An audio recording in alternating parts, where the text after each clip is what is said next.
Hi guys, assalamu alaikum. I hope you are all well and having a good day. So today we will be solving. Actually, we are not going to solve today. We are going to go through the O levels, one of the most difficult topic, astrophysics.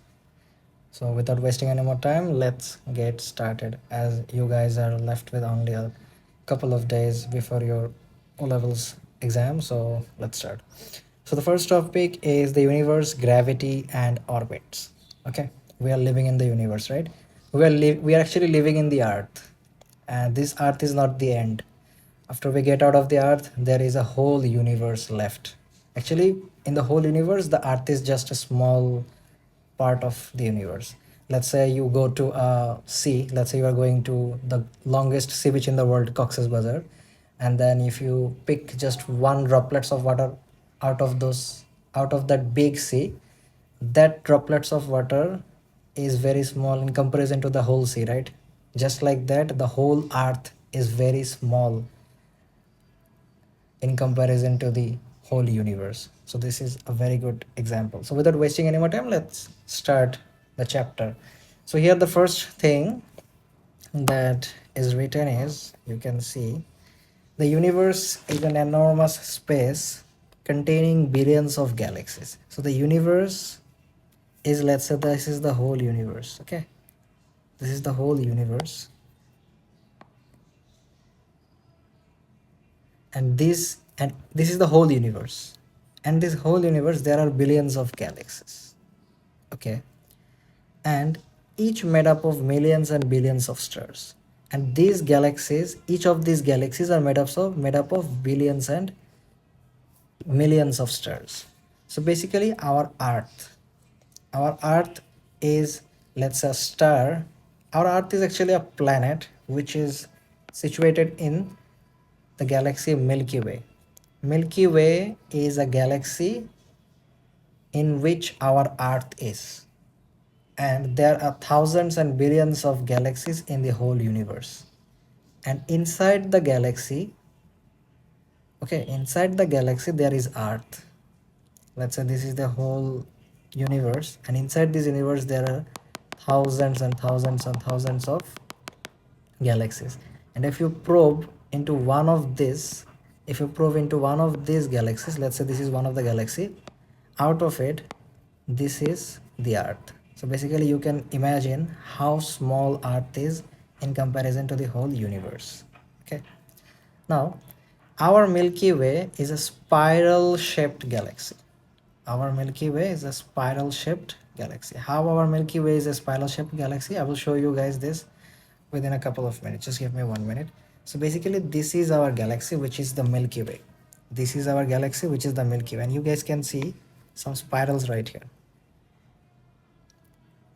You guys can see some spirals right here. This is spirals, right? This is a spiral. So in this spiral, there are spiral arms of this galaxy. There are spiral arms.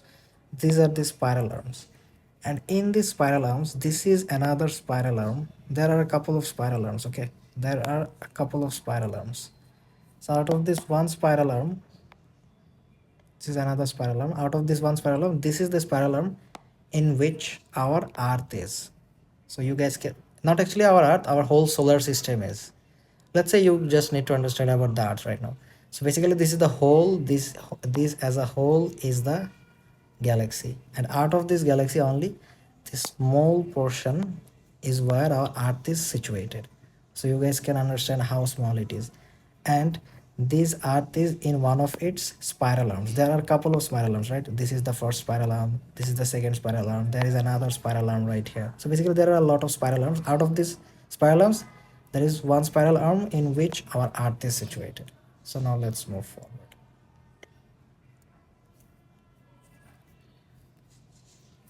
So here they have written our Milky Way galaxy. Sorry, my bad. Here they have said our Milky Way galaxy is a spiral shaped galaxy. You know, there are a couple of spirals. That's why they are saying that it's a spiral shaped galaxy. And our solar system is located in one of its arms. Just like the way I saw, there are a couple of arms. There are a couple of arms, and out of this one's arm, let's say this arm, our solar system is situated right here. And in the solar system, our Earth is. So now we have learned about the galaxy and the solar system. We will probe into the solar system later on. We will go in depth in order to understand the solar system. Now, stars within a galaxy are separated by millions of times the distance between planets in our solar system. So basically you guys can see right here one thing. Let me show you. Let's erase this at first.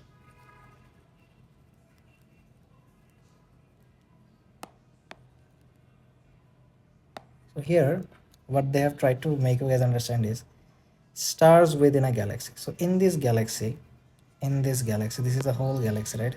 And there are thousands and millions of stars. There are thousands and millions of stars. Okay.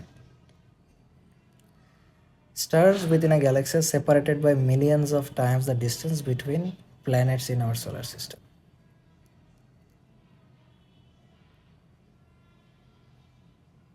So basically what they're trying to say is, let's probe into the solar system right now in order to understand that part. So basically this is the solar system. In this one of this arm, in one of these arms, there were solar system situated out of this whole galaxy. And now we will probe into this solar system.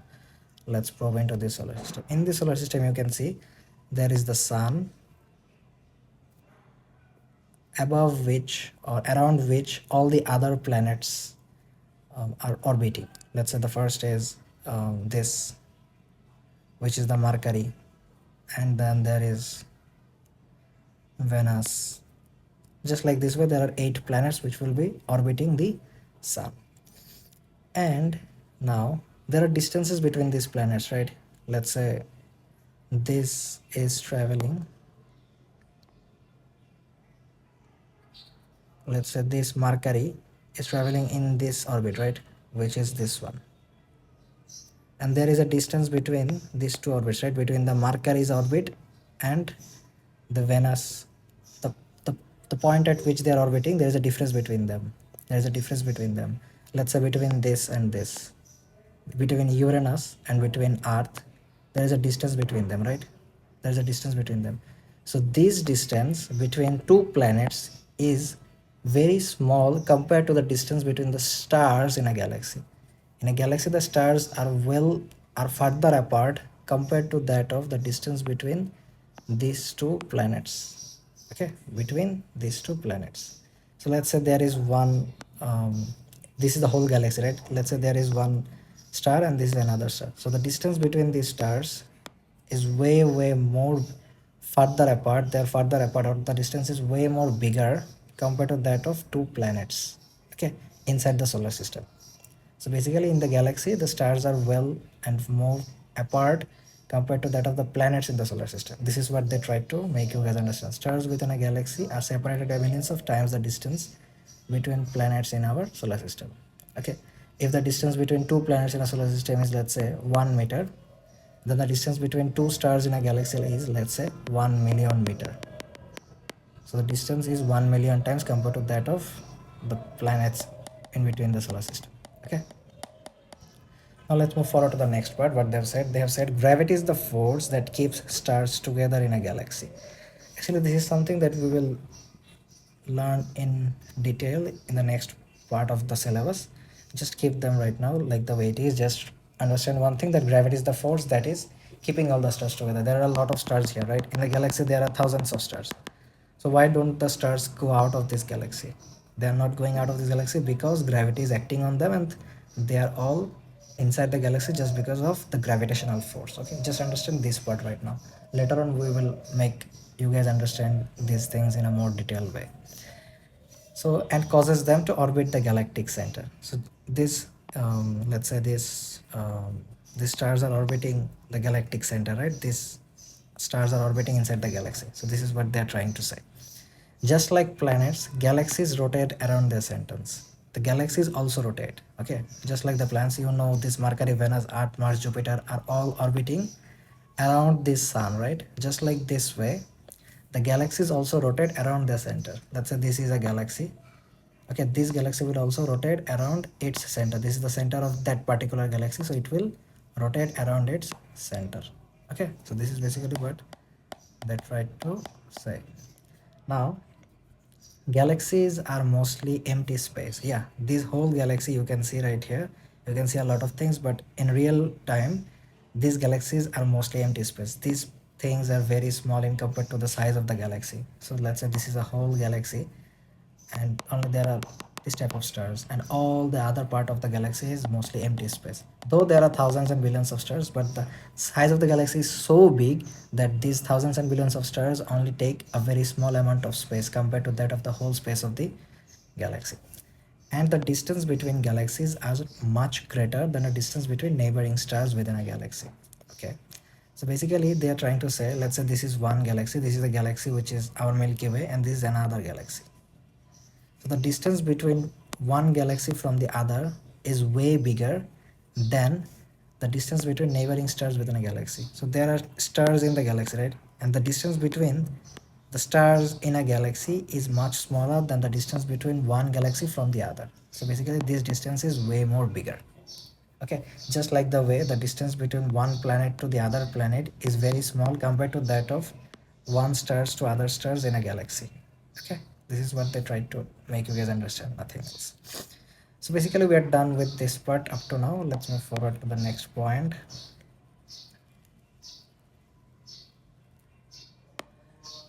Now in the next point you guys will see they have said about our solar system and its objects. So we have learned about the galaxy and the universe, right? Now let's probe into the solar system. Let's understand the solar system in a much better way. Okay, what they have said here. They have said the sun is the central star in our solar system. We know this is the sun, which is the central star in our solar system. Our sun is a star as well. Okay, our sun is a star as well. Now, and all planets orbit around it. So all the planets that are present right here will also orbit around the sun. Okay, like just like Venus, Mercury, Uranus, all of them are orbiting around the sun, right? All of them are orbiting around the sun. You can see this orbital on which they are actually orbiting. Okay, all of them are orbiting around the sun. All of them are orbiting around the sun. Now, the 8 planets in order from the sun are Mercury, Venus, Earth, Mars, Jupiter, Saturn, Uranus, Neptune. You have to memorize all of them in order, because they might ask you in the exam day. Sometimes they ask you to name them in order. So make sure you are understanding and memorizing them in order. As well as these planets, there are some dwarf as well. There are some dwarfs as well. Okay, so what is dwarf planets? Dwarf planets are actually this Pluto. This Pluto you can see, which is the most farthest away from the sun out of these all other 8 planets. This planet is way smaller.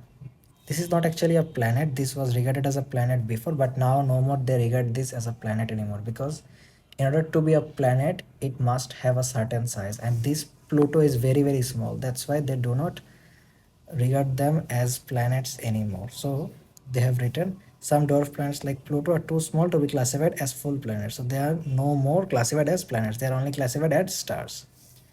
Moons orbits planet in nearly circular orbits. So moon is something that orbits planets. The planets always orbit the sun. The planets orbit the sun, and the moon is something that orbits the planets in nearly circular orbit. So their orbit is actually circular, nearly circular.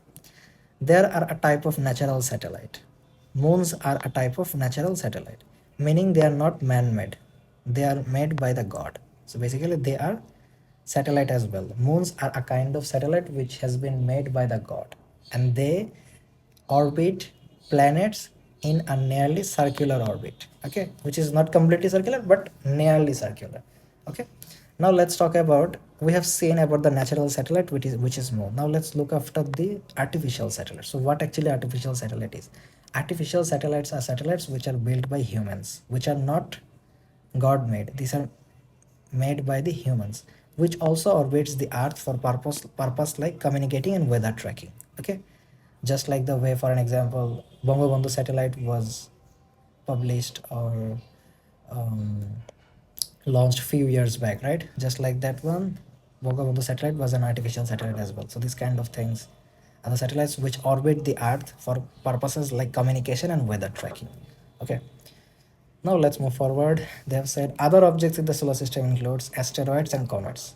Asteroids are also the some asteroids and comets are also objects which also orbit the planet. So asteroids, what is asteroid? Asteroids are actually rocky objects which are mainly found in the asteroid belt, and asteroid belt is a place between Mars and Jupiter. And if you go, let's say this is if you let's go through this Mars and Jupiter part. This is the Mars, and where is the Jupiter? Where is the Jupiter? Where is the Jupiter? So yeah, this is the Jupiter. Okay, so this is the distance. Actually, this is not the distance. The distance is from this position to this position, though I need a 3D picture to make you guys understand this. But let's say this is the orbital part of the Jupiter and this is the orbital part of the Mars. If you go in this distance between these two, you will find asteroids, which are rocky objects which are found mainly in between the distance between Mars and Jupiter's. Okay, now let's go through the comets. What is actually comets? Comets are actually made up of ice and dust. Okay, they are made up of ice and dust, and they have very long elliptical orbits around the sun. What does that mean by saying that they have very long elliptical orbits? That means, let's say this is the sun, and their orbit is so big that it is way away from the sun. Let's say the orbit or distance of Saturn is this distance from the sun, right? And the distance of comets is this much away from the sun. So basically they have very elliptical distance. They are elliptical, that's why. Okay, comets have long elliptical orbits. The circular orbit is very long away from the sun. They move faster when closer to the sun due to increased gravity, and some travel near to the sun to the outskirts of our solar system. Okay, so there is a thing which is, the closer to you are to the sun, the closer you are to the sun, the greater your speed will be while orbiting. The closer you are to the sun, the greater your speed will be while orbiting. So comets are of different types. Some of them orbits at a very small distance away from the sun, and some orbits at a very bigger distance away from the sun. So which travels, the comets which travels very small distance away from the earth travels at a very high speed, and some of them which travels very further away from the sun travels at a very small speed or a lower speed. This is what they have said. They move faster when closer to the sun. Some of the orbits which are very closer to the sun travels faster compared to that of which moves at the outskirts of our solar system. That means very away to the solar system. Okay, now let's go through how gravity creates orbits. Okay, so planets move in almost circular orbit around the sun, right? The planets are moving around the sun, that we have seen right here. All the planets, sorry, not this one, all the planets are moving around this sun, right? Nearly circular orbits. Okay, and the moon orbits the earth. We have also seen this one. I can show you this one again, that this is the earth. Okay, and around this earth the moon orbits. So basically this is the moon which orbits around this earth in this direction. Okay, around the earth the moon is orbiting in this circular orbital distance. So this is how they are orbiting. Okay, the moon orbits the earth and the earth orbits the sun. When an object moves in a circle at a constant speed, its velocity is always, okay, this is a very important concept which you guys will learn further in your A2 physics as well. Let me make you guys understand in a very short and easy way. Just give me one minute. So let's say let's draw a circle.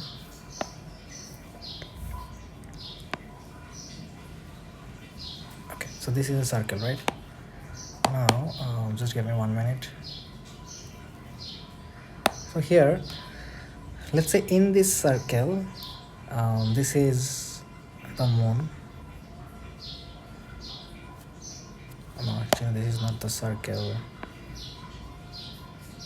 This is the moon and this is the earth. Okay, so the moon will orbit the sun. The moon will orbit the sun. Okay, very good.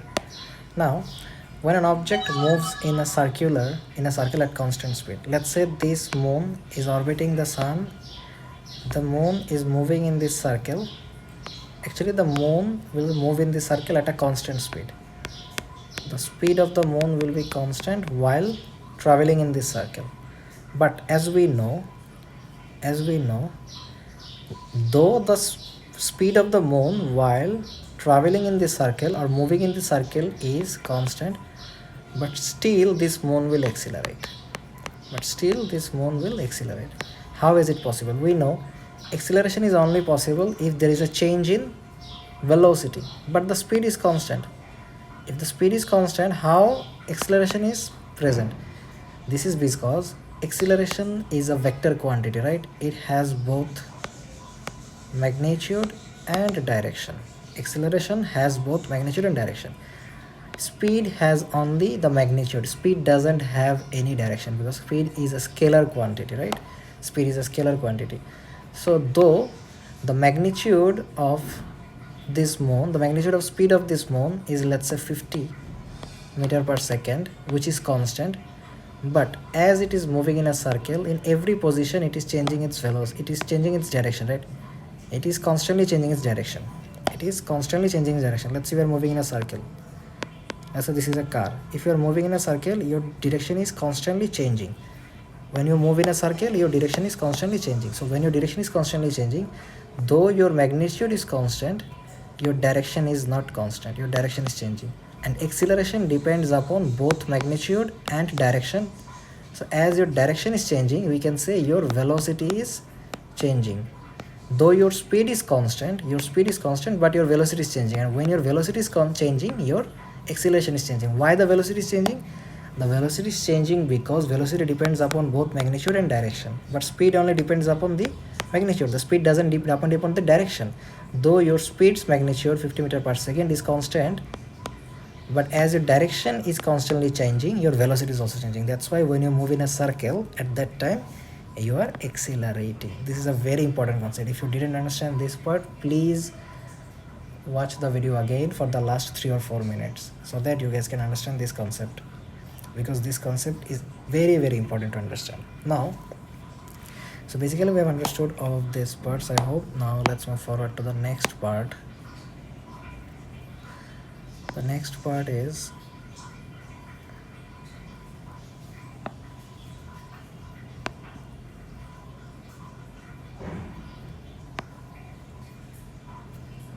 so basically this is the earth and this is the moon, which is orbiting the earth.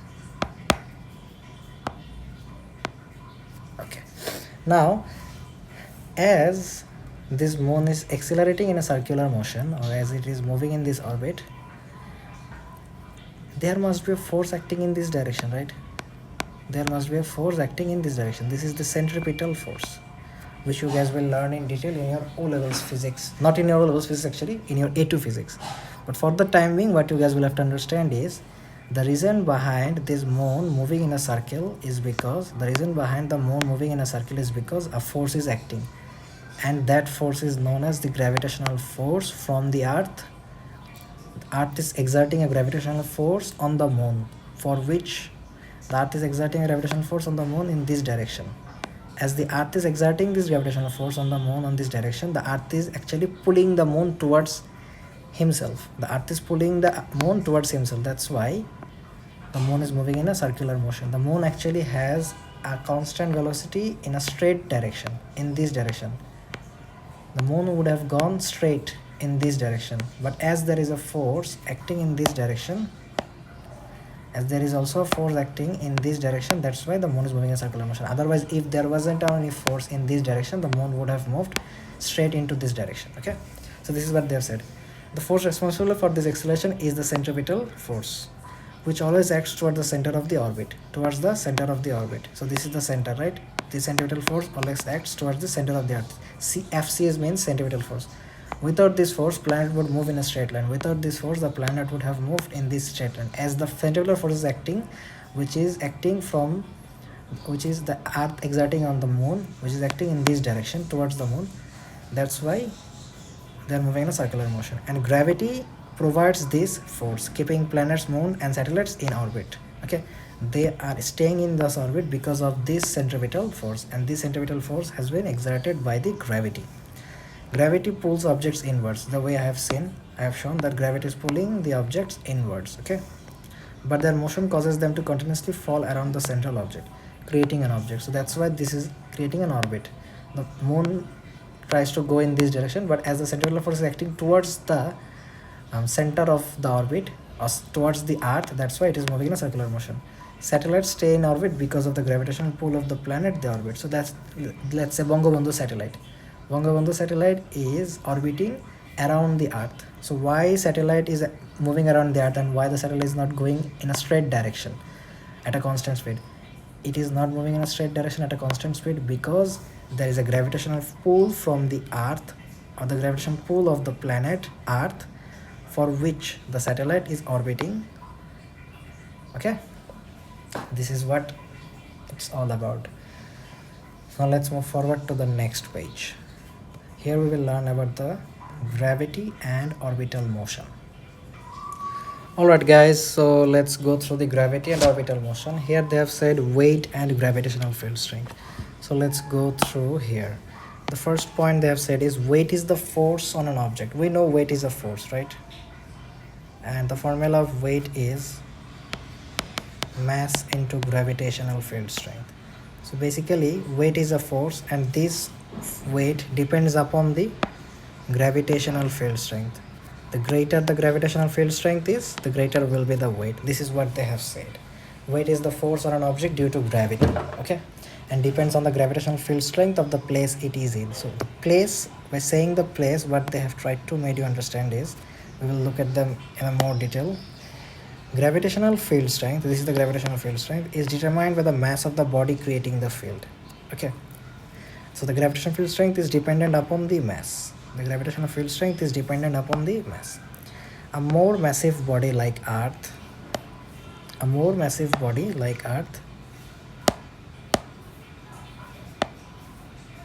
has a stronger gravitational field than a less massive one like the moon.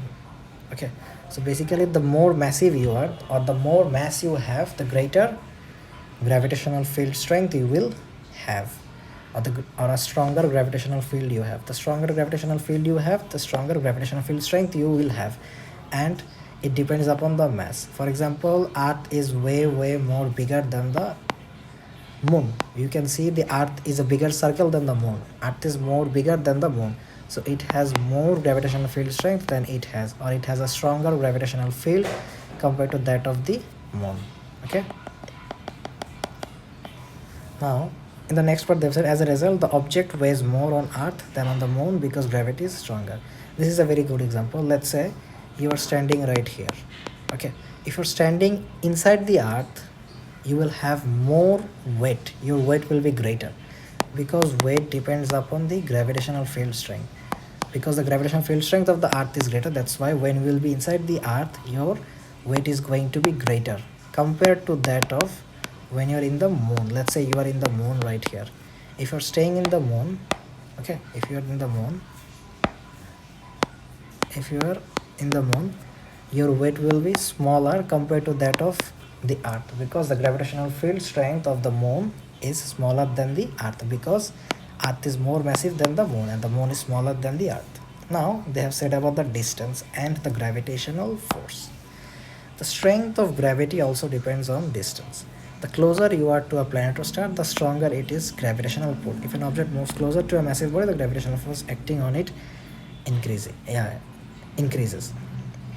So the thing that they have said is, let's say this is the sun, and around the sun, the moon and the Mercury and the Venus planets orbit. So as you can see, the Mercury is way closer to the sun than compared to the Venus. The distance from the sun to the Mars is smaller than the distance from the sun to the Venus. So as sun and Mercury is closer to each other, the gravitational force that the sun will exert on the moon will be greater compared to that of the gravitational force that the sun will be exerting on the Venus. And the gravitational strength decreases as you move away from the sun, or as you move away from a massive planet. As you move away from a massive planet, the gravitational field strength decreases, and as the gravitational field strength decreases, the gravitational force also decreases. So the moon will experience more gravitational force compared to that of the Venus, as Venus is way away from the sun compared to that of the moon. Okay, this is what they have tried to say. So if an object moves closer to a massive body, the gravitational force acting on it increases, just like the way the Mercury will have more gravitational force acting on him compared to that of the Venus. Now let's go through the orbital and speed. This is a very good example given here. In orbit, when something is an object moves at a speed that balances the gravitational pull, trying it to pull inward. This is the gravitational pull landing on it, right? The gravitational pull is acting on this direction, which is the centripetal force. A centripetal force is acting on an object. Let's say this is a planet which is moving around the sun. So when the planet is moving around the sun, there is a gravitational pull acting on the planet, right? The planet is moving in this direction, in the straight direction, but the gravitational pull is what making him move in a circular motion, just like the way we have seen in our last page as well, or in the last part as well. So here, if gravity gets stronger, the object needs to move faster in orbit. So we know, compared to this planet, this planet is orbiting at a, because this distance is smaller compared to that of this distance, right? And the gravitational force acting on this planet, let's say the number 1 planet, and this is the number 2 planet. So gravitational force acting on the number 1 planet is way more higher than the gravitational force acting on this planet.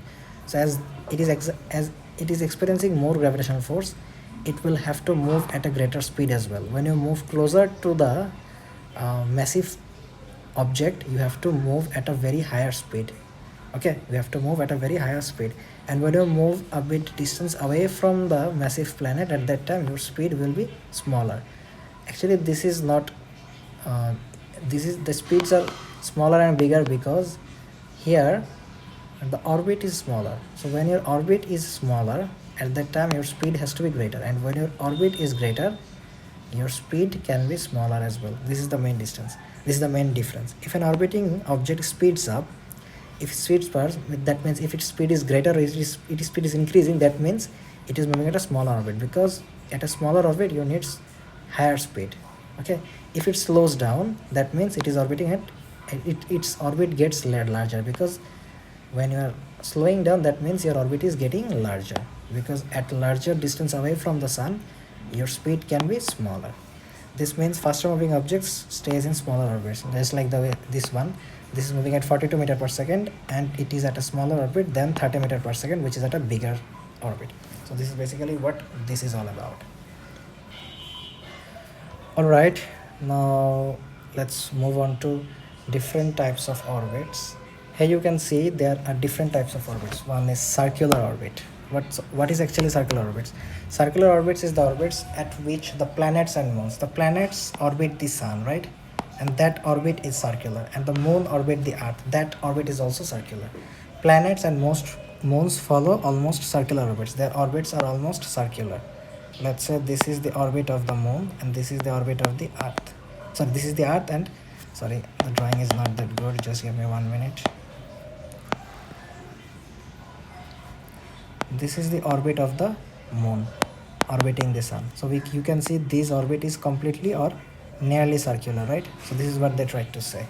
Their speed remains nearly constant. This is something that we have seen previously, right? When you move in a circular motion, your speed remains constant because the gravitational force stays the same throughout the orbit. So here the earth is exerting a gravitational force on the moon, right? Because the earth is a more massive object. So as earth is exerting a force on the moon, this force will stay the same throughout the orbit. Just because the force stays the same, that's why their speed remains the constant. The speed of the moon, the speed of something that is orbiting remains the constant. And we know they almost follow circular orbits. Now let's go through the elliptical orbits. Elliptical orbits are the orbits of the comets and some moons, some specific moons and some comets. We know comets orbits at very stretched distance, right? Let's say this is the sun, and this is the orbit of, let's say, Mercury. This is the orbit of, let's say, Venus. Okay, but the comets stretched or orbits at this much distance. The comets have a very bigger stretched distance from the sun. This is what they are. Comets have long stretched orbits. They have very long and stretched orbits. That means their orbit is way away from the sun. this orbit is way away from the sun. This is what they have tried to mean, meaning the speed changes depending on the distance from the sun. We know when someone is moving close to a massive object, his speed is greater, just like the way we have seen previously, right? We've seen it right here. When someone is moving at a very closer speed to a massive object, as his speed is greater compared to that of someone who is moving at a very further away from the massive object, his speed is smaller. So depending on the orbits of the comets, their speed actually changes, or speed actually is. So when a comet is closer to the sun, gravity pulls it more strongly, making it speed up. This is something that we have seen previously. When it moves further away, gravity weakens. We know when someone is moving at a further distance away from the sun or from a massive object, his speed is smaller because the gravity weakens at that point. So basically we have understood them as well. Now let's move forward to the geostationary satellites. The geostationary satellites are the satellites that are human made. Okay, and one great thing about geostationary satellites is they take exactly 24 hours to orbit the earth. Let's say this is the earth and the moon orbits the earth, right? But when a geostationary satellite orbits the earth, he completes one rotation within 24 hours. Let's say he starts from right here. All the way he will come back to this position within 24 hours. This is what geostationary satellites does. Okay, now this keep them above the same spot on the planet at all times. These satellites are used for communication, GPS and monitoring. So above the same spot, what does this above the same spot means? Let's say this is the earth and this is the orbit at which the geostationary satellite will move.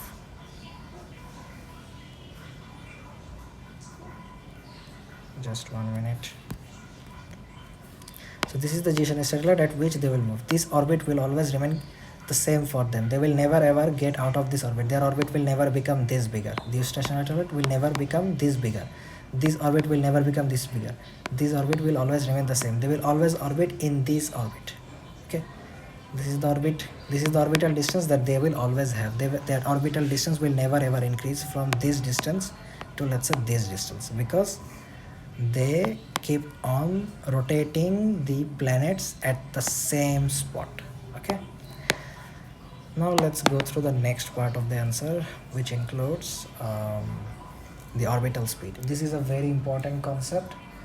So something that we have learned in our O levels as well, which is the formula of speed. We know the formula of speed is equals to distance divided by time taken, right? We know speed is equals to distance divided by time taken.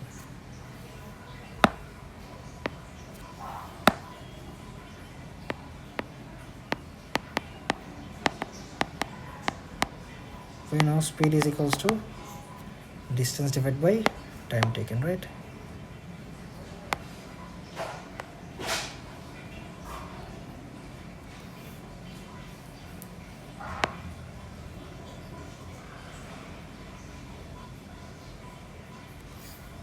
Okay, we know speed is equals to distance divided by time taken. So for a circular orbit, let's say this is the sun and this is Mercury. So the Mercury is orbiting the sun in a circular distance, right? So the distance it is traveling is this distance. So this distance is circular. So we know the distance of a circle is figured out. We know this is the circumference of a circle, right? So we can say the circumference is 2 pi r.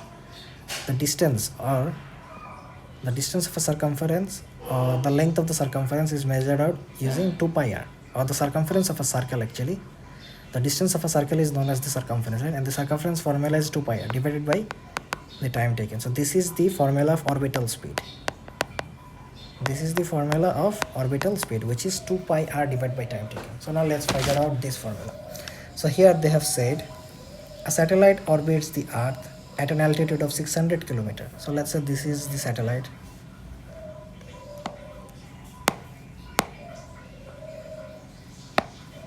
Let's say this is the satellite, okay, and this is the earth.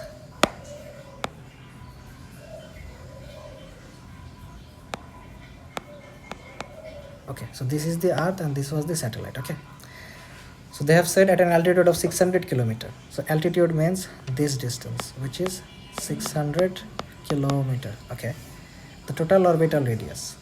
So we don't need to think about the total orbital radius. This is just the question. Skip this part, okay? Skip this part for the time being. They have access to figure out the orbital speed. A satellite orbits the Earth at an altitude of 600 km, given that Earth's radius is 6400 km. Okay? Now they have access to figure out the orbital speed. Don't look at these answers at the moment. Just look at up to this part. A satellite orbits Earth at an altitude of 600 km. So the altitude is 600 km and the orbital radius is 6400. So that means there is a distance, right? This is the radius of the circle. We know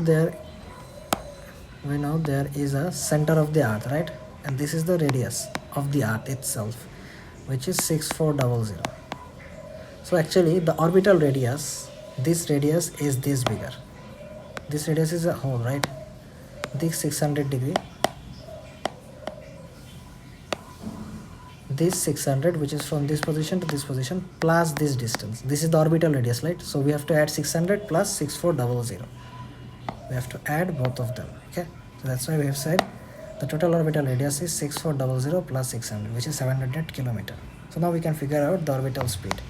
So our observable field formula is 2 pi into the radius, which is 7000 km, divided by, we have to convert the 700 km into meter, okay? We have to convert the 700 km into 7000 km into meter. So we have to multiply it with 100, divided by this time. So the time they have said is 200 minutes.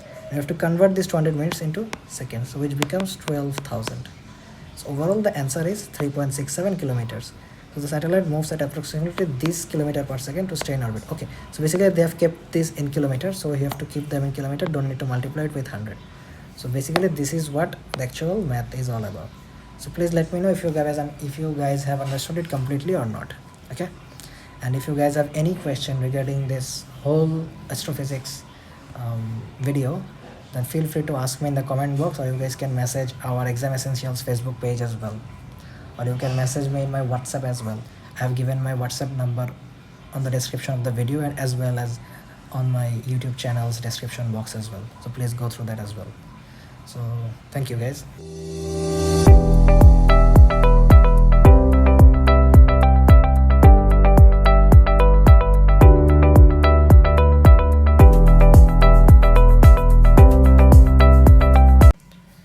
So now let's proceed towards stellar evolution, which means the life cycle of stars. Here what we are going to see is the life cycle of stars.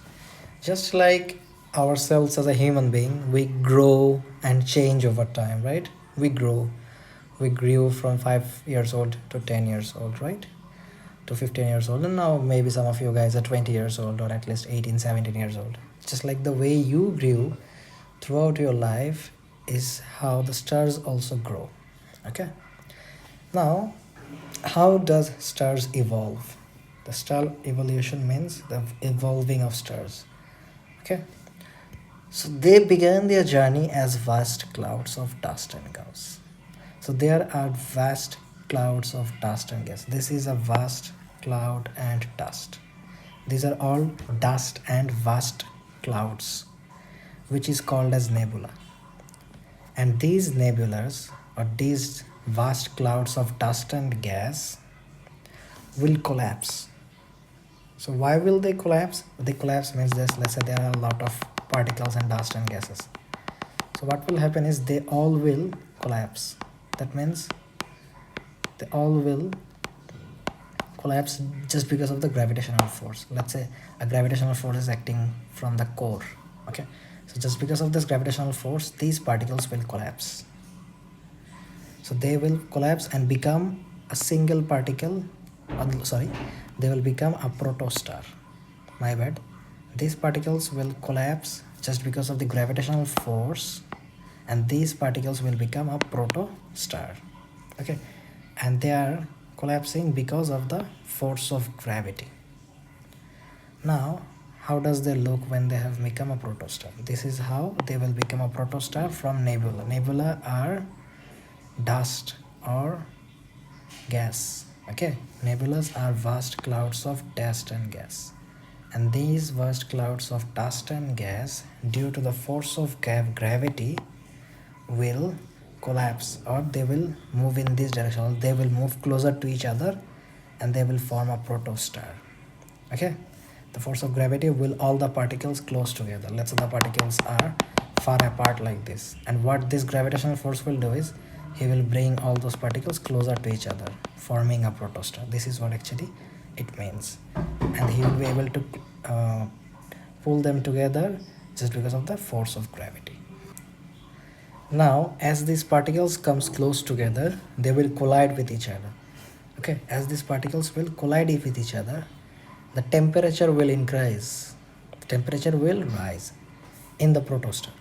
The particles in the protostar will collide with each other, and when they collide with each other, the temperature will rise, and when it becomes high enough, there is a certain temperature to which it needs to increase. When it has increased to that temperature, let's say it's 50 degrees Celsius, or let's say it's 5000 degrees Celsius, when it has reached that 5000 degrees Celsius mark, at that time the nuclear fusion will begin. So what is actually nuclear fusion? Nuclear fusion means there are hydrogen particles in the protostar. Okay, and those hydrogen nuclei will fuse.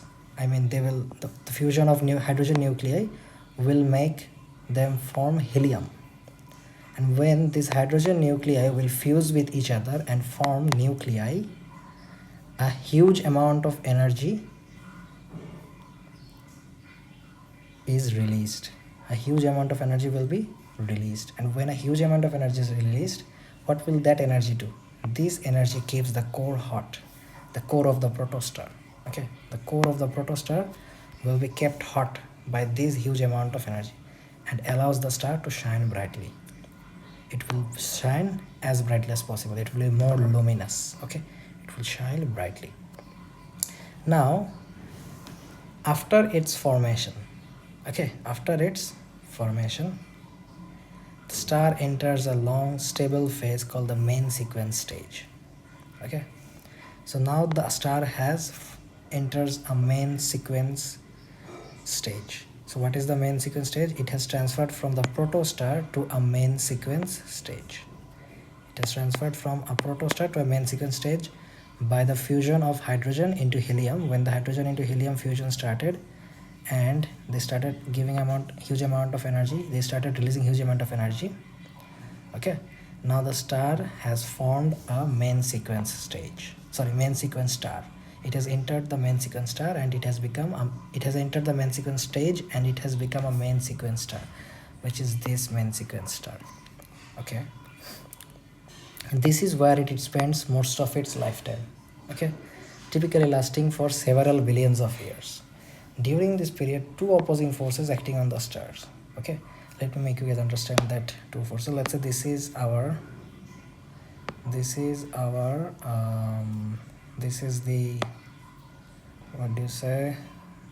the main sequence star. Okay, this is my main sequence star. In this main sequence star, there will be two forces that will be acting. One is the gravitational force from the core. So the gravitational force will be in this direction. It will try to collapse the main sequence star. Like, collapse means to make it smaller. Okay, so it will try to make this surface of the whole main sequence star smaller, like this one, by putting a pressure in this direction towards the center. Okay, by putting pressure towards the center. So this is the gravitational force, and the gravitational which tries to pull everything inward, it will try to pull inward. And the thermal expansion, there will be thermal force as well.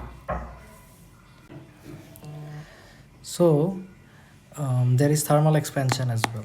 So what is actually thermal expansion? Why is thermal expansion happening? Thermal expansion pushes outward, just like the way we know the gravitational force was pulling inward, right? And the thermal expansion is occurring due to the energy from the nuclear fusion. There was a nuclear fusion happening in the main sequence, right? There was nuclear fusion happening in the there was fusion happening in the core of the main sequence, right? As there was fusion happening, that fusion provides tremendous amount of energy, and that energy works as a thermal expansion which pushes outward. So there are now two forces acting. One is inward and the other one is outward. The inward force is the gravitational force and the outward force is the thermal force.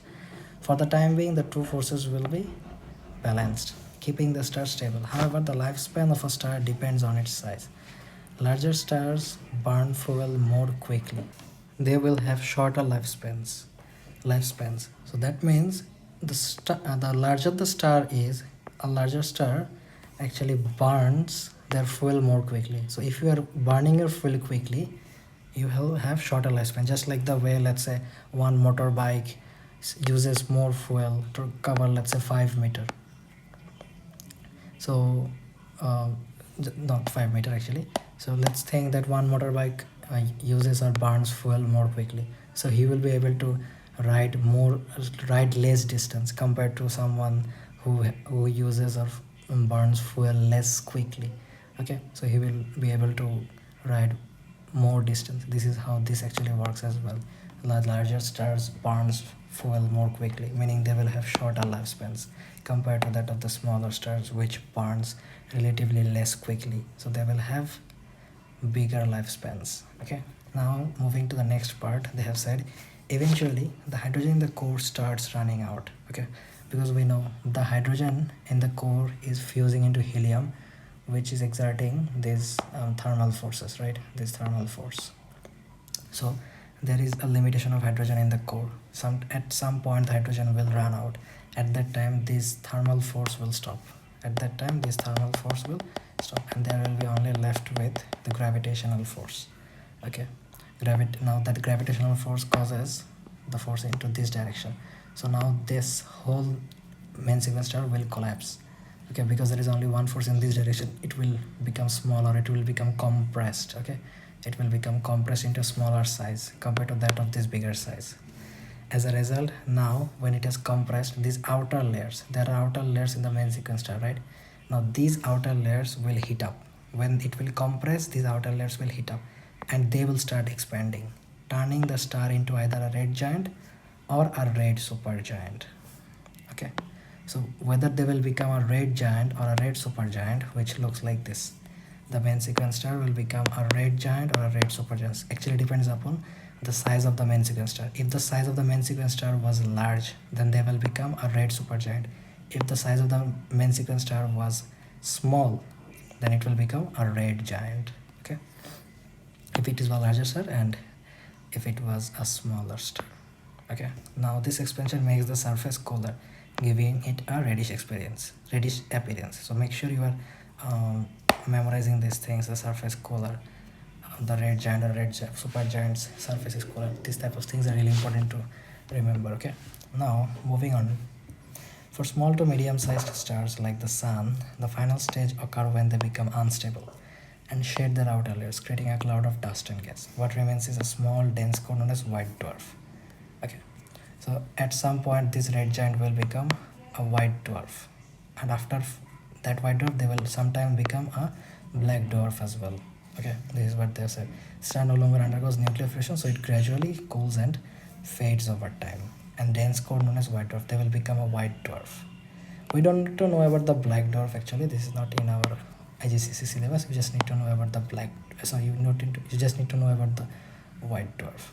So for small to medium sized stars like the sun, the final stage occurs when they become unstable. At some point they will become unstable and they will shed their outer layers, creating a cloud of dust and gas. What remains is small dense core known as white dwarf. They will turn into a white dwarf. As they have become unstable, this star no longer undergoes nuclear fusion, so it gradually cools and fades over time. Now what happens to the larger stars? For the larger stars, as they become red supergiant, from red supergiant what actually they become? The larger stars become red supergiant, and from red supergiant what they actually become? We have to see this right now. Larger stars, however, have a much more dramatic fate. As their core continues to fuse heavier elements, they will fuse from hydrogen to helium, from helium to something else. They will try to fuse as much as possible. And as they are fusing, at some point they will expand and sometimes they will contract. Just like the way here, it was expanding, and at some point it also collapsed, right? When the gravitational force was only acting and the thermal expansion stopped, because helium was running out at that time. They stopped fusing, right? So this is what actually is happening. They will continue expanding and contracting due to the competition between gravity and the thermal expansion. Eventually, they will reach a point where they will explode in a supernova. This is the supernova. They will explode in a supernova while expanding and contracting, Okay, expanding is because of gravitational force and contraction is because of the thermal expansion. Sorry, not thermal expansion is the reason because of contraction. The reason behind contraction is gravity, and the reason behind expanding is thermal expansion. Eventually, they reach a point where they will explode in supernova, releasing an enormous amount of energy. Okay, what remains after its explosion depends on the size of the core. If the size of the core is really big, it is still quite massive, it will collapse into a neutron star.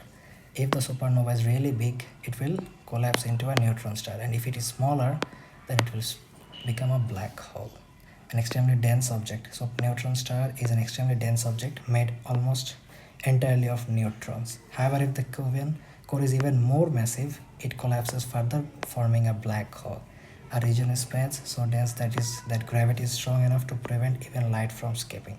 So this is a very dangerous place. If you go there, you cannot come back from that. So it collapses further, it will become a black hole. A black hole is a region in space that is so dense that its gravity is so strong that it will be able to prevent light from escaping. So light will not be able to come out of that black hole. So basically we are done with stellar evolution as well. Now moving forward and let's start the classification of stars. We will classify the stars. Okay, here stars actually can be categorized based on their colors, and the colors are determined by their surface temperatures. So the surface temperature actually depends. The surface temperature actually determines what their color will be. Cooler stars emit low energy light and appear red. Cooler stars actually appear red. You can see here the red is the coolest of all the stars. Okay, as the temperature increases, they form from red to orange to yellow to white to blue. Blue has the highest temperature, and it also exhibits the highest frequency as well. The temperature is also directly proportional to the frequency. The higher frequency it has, the higher temperature it will have. We will learn them in detail there. So while hotter stars emit high energy light appearing blue or white. Okay, they will either be blue or white, the hotter stars. In order of increasing temperature, star appears red, orange, blue, yet and blue. The hotter the star, the more high frequency light it emits, which is why blue stars are the hottest. Blue stars emits the high frequency light because the hotter it is, the high frequency light it will emit. This is why the blue stars are the hottest, and the blue stars emits high frequency light. It emits the light with the highest frequency, and red color emits light with the lowest frequency because it is cool. Okay, so this is how you will understand between blue stars and red stars. Okay, and the temperature increases as you go up from red to blue. Okay, and the frequency also increases. They have higher frequency as well. Now, a star's brightness depends on two main factors. A star's brightness. Now we are going to look at the brightness. Okay, now we are not going to look at the color. So the brightness depends upon the size and the temperature of the star. So the larger and hotter stars are generally brighter. The larger it is, the bigger size it has, or the higher temperature it has, it will be more brighter. But distance also plays an important role. We will look at this distance part right here. Okay, the distance also plays an important role. How does it plays an important role? A nearby dim star can appear brighter than a far away luminous star. Just look at this right here. This is a dim star which is very close to the earth. Though it is a dim star, as it is very close to the earth, it will appear to be brighter compared to this bright star which is very away from earth. As it is very away from earth, it will look like a dim star. Okay, so basically distance plays a very important role in terms of understanding how bright it is. So basically distance also plays a very important role. That's why we are going to take absolute magnitude into account. Okay, to fairly compare the brightness of stars, astronomers use absolute magnitude, which measures how bright a star would appear if it were at a fixed distance from the Earth. The lower the absolute magnitude, the brighter the star. Okay, so absolute magnitude is the distance. Absolute magnitude is a way of measurement that measures how bright a star would appear if it were a fixed distance. So absolute magnitude is using a fixed distance. Okay, the brighter the star. So for example, the sun has an absolute magnitude of +5, while the polar star, one of the brightest star in the night sky, has an absolute magnitude of -4. So as it has -4, it is more brighter than the sun +5. Okay, the pole star is one of the brightest stars in the night sky. Okay, now the absolute magnitude is actually giving us the exact value whether a star is brighter or dimmer, but this is very complicated to understand, because no matter whether you are dim or you are bright, your distance may show the other way. Just like this way, the dim star is close to the Earth, so it is appearing as bright, and the bright star is very away from the Earth, so it is appearing as dim. So this is why absolute magnitude is used to actually identify whether it is bright or dim, and it can be the lower the absolute magnitude someone has, the brighter it is. As polar star has a absolute magnitude of -4, which is less than +4, so it is more brighter. This is how we will try to figure them out. Now we will learn about the Hertzsprung-Russell diagram. This is the Hertzsprung-Russell diagram, which is very important. In the Hertzsprung-Russell diagram, at the top right corner there are red giants and supergiants, and at the middle there is main sequence. This is where our sun is also. This is the position of the sun. You have to be able to draw the position of the sun, and you have to also be able to know about this logarithmic table, and you have to also be able to say that the temperature is decreasing as you go to the right, and this is what white dwarf says. We will learn them in detail now. To better understand how stars are classified, scientists use the Hertzsprung-Russell diagram, which plots absolute magnitude against temperature. This is the absolute magnitude against the temperature. Okay, this diagram reveals distinct groups of stars at different stages of their life cycle. Red giant and red supergiants appear in the top right because they are large and bright but have cooler temperatures. We have seen that before, right? The red giants and red supergiants have cooler temperatures. They are bright, okay, but they have cooler temperatures, okay, and they are also large. Whereas white dwarfs are found in the bottom left, since they are small and hot but relatively dim. Okay, they are relatively dim and they are lesser hot, because here the temperature is lesser than compared to here, because the temperature is increasing as you go to the right. They are in the right position from them, right? So they will be lesser hot, they will be cooler.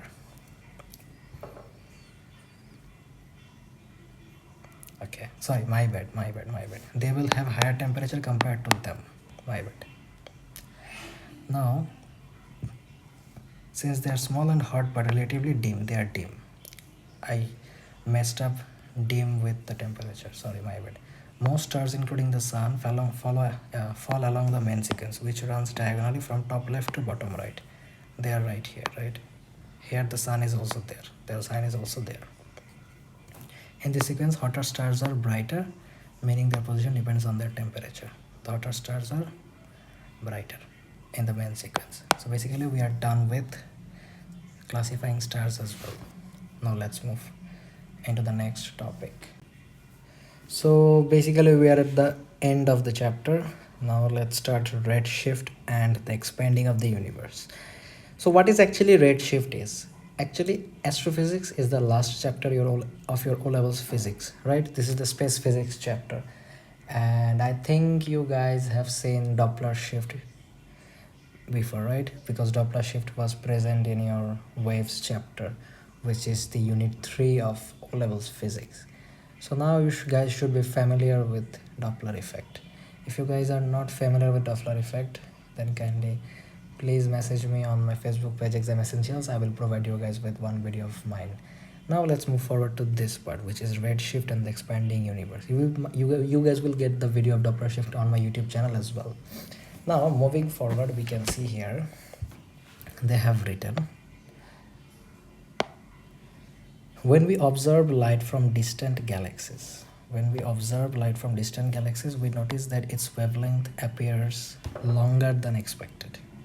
Okay, so let's say from a distant galaxies you are observing a light from the earth. You will see that the wavelength of that light is way longer than you have actually expected it to be. Why is it that much longer when we observe light from the earth of a distant galaxy? Okay, basically the reason behind this light to be bigger is because of red shift, which we haven't learned yet. So let's learn about red shift in detail now. Basically, let's think it of like this. Let's say this is the earth. Okay, and we know what does actually red shift means. Red shift means the distant galaxies are moving away from us. The distant galaxies are moving away from us. This is where we are, and the distant galaxies are moving away from us. So when the distant galaxies are moving away from us, their wavelength, the distance between their wavelength increases. Okay, the distance between the wavelength increases, and that is called a shift in wavelength. This is called a shift in wavelength. Okay, and sorry, this is not the shift in wavelength. Actually, when the distance between the wavelength increases, at that time there is a shift in wavelength towards the end of the spectrum. We know about the spectrum, right? When there is red shift, the spectrum's wavelength is shifted towards the red end. Okay, and this is known as the red shift.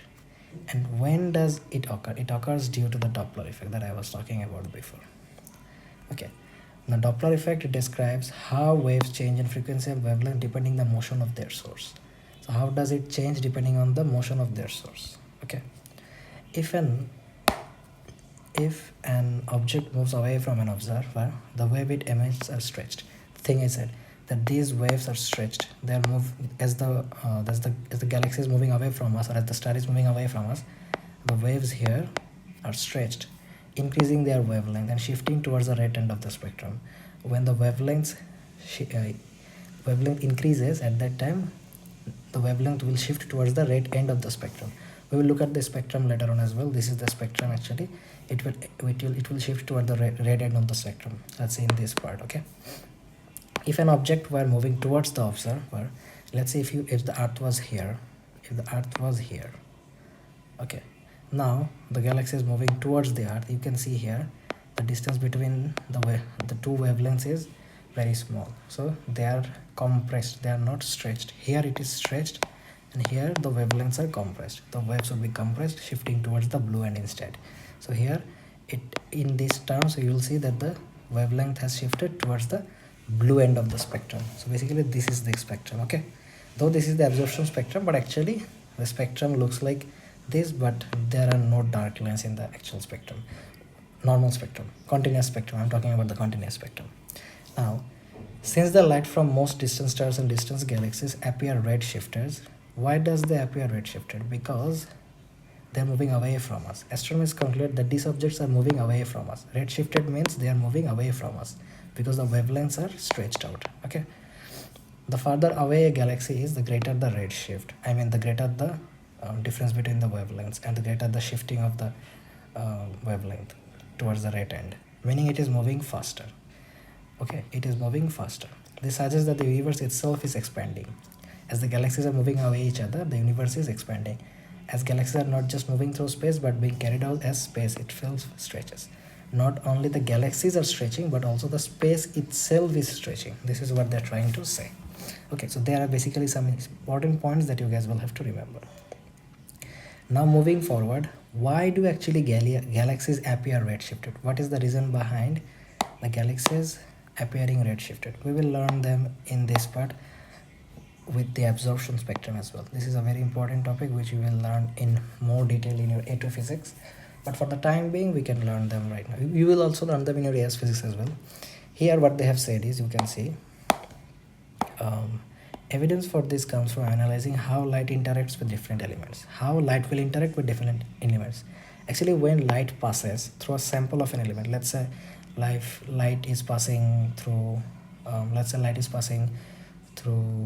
something. Let's say light is passing through a solution. When light passes through a solution, the solution will absorb specific wavelengths of light. Okay, this the solution will absorb some specific wavelengths of light, and as they have absorbed some specific wavelengths from that light, the wavelength which they have absorbed will create a dark line like this in the continuous spectrum. In the continuous spectrum there will be some dark lines like this.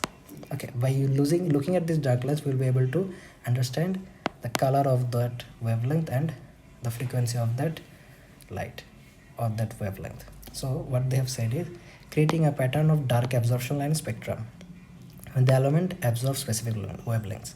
When we observe light from distant galaxies, we see the same absorption patterns, but they appear at slightly longer wavelengths than expected. So as they are appearing as longer wavelengths than expected, as they are appearing longer, by that we have understood that it is redshifted. This means the light has been stretched as it traveled through space.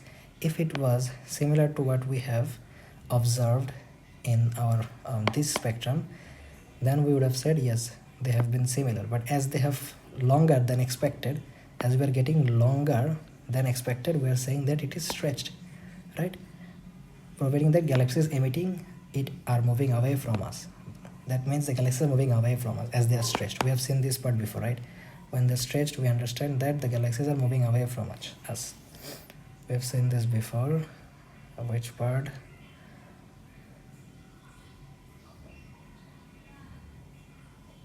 Yes, here we have seen that when they are stretched, we say that the wavelengths are increasing and shifting towards the right end of the spectrum. So here, as we have observed longer wavelengths, then we can say it is stretched, and when it is stretched, we can say the galaxies are moving away from each other and the wavelength is towards the right end of the spectrum.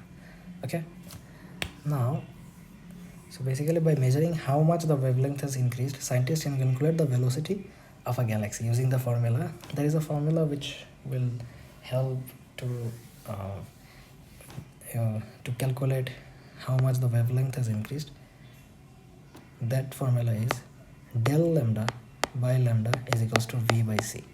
So basically this del lambda talks about the change in wavelength. This is a longer wavelength, like, so lambda is the actual wavelength which we have observed from element absorbed specific wavelengths, right? And that created a pattern of dark absorption lines in the spectrum. So that absorption line, and between that absorption line in the spectrum and the absorption line which we have got from the distant galaxies are different, right? The absorption line from the distant galaxies are a bit longer. So as they are longer, this is the change in wavelength. I mean the difference between the absorption line in our lab and the absorption line from the distant galaxies. There's a change in that wavelength. We will figure that wavelength, and this is the wavelength which is the absorption line in the spectrum from the element absorbed in the earth. Okay, is equals to del v by del c. V means the speed of the galaxy and c is the speed of light. Using this we will be able to figure out the change in wavelength as well. Okay, we will do a math on this later on.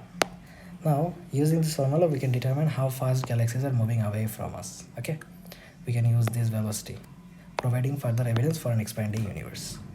Now moving forward, here we can see about the Big Bang theory, which is a very popular thing. So the Big Bang theory is the leading explanation of the origin of the universe. It actually explains the origin of the universe. It suggests that everything in the universe began as a single infinite small and dense point. These parts are very important.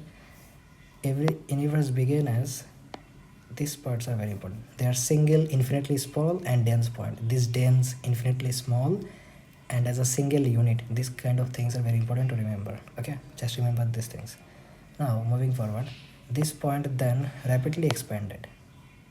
The universe at first was a single infinitely small and a dense point. It was just a point. Let's say this was a dense point. Okay, the universe was a dense, this is a single point and a dense point and is infinitely small, though I have drawn a very big one, but actually it was very small. Okay, Then this point rapidly expanded. It became bigger and bigger. And this expansion is still ongoing today. It is still becoming bigger and bigger. One of the strongest pieces of evidence for this theory is redshift. As it is getting bigger, we know when something gets bigger, when the distant galaxies are getting bigger or moving away from us, at that time we can say it is redshifted or it's redshift. Just because of redshift, it is getting bigger and it is moving away from us. Observations show that all distant galaxies are moving away, with more distant galaxies moving faster than closer ones. Okay, these patterns, so by looking at this line we can understand one thing, that the more distant a galaxy is, the more faster they will move. They are saying observations show that all distant galaxies are moving away, with more distant galaxies moving faster than closer ones. So that means the distant galaxies which are more distant are moving faster than the closer distance galaxies. Okay, so this pattern supports the idea that the universe started from a single explosion, like that way we have seen here. It was a single infinitely small and dense point. It has been expanding ever since. So there is an analogy that I have put right here. The analogy is a simple way to visualize this is by imagining a ball covered with small dots. You can see here there are small dots in the ball, right? There are small dots in the ball, and as the ball is getting bigger, the distance between the dots are also getting bigger. So this is how, when the universe is getting bigger, the galaxies are moving away from each other as well. And or otherwise you can also say the distance between the galaxies are also getting bigger. Understanding cosmic wave radiation. Okay, let's understand this part in real detail, because this is very fun to understand this part. Okay, now this part says, imagine you hit a metal rod. Imagine you are hitting a metal rod in a fire. At first it glows red, right? And then turns white hot.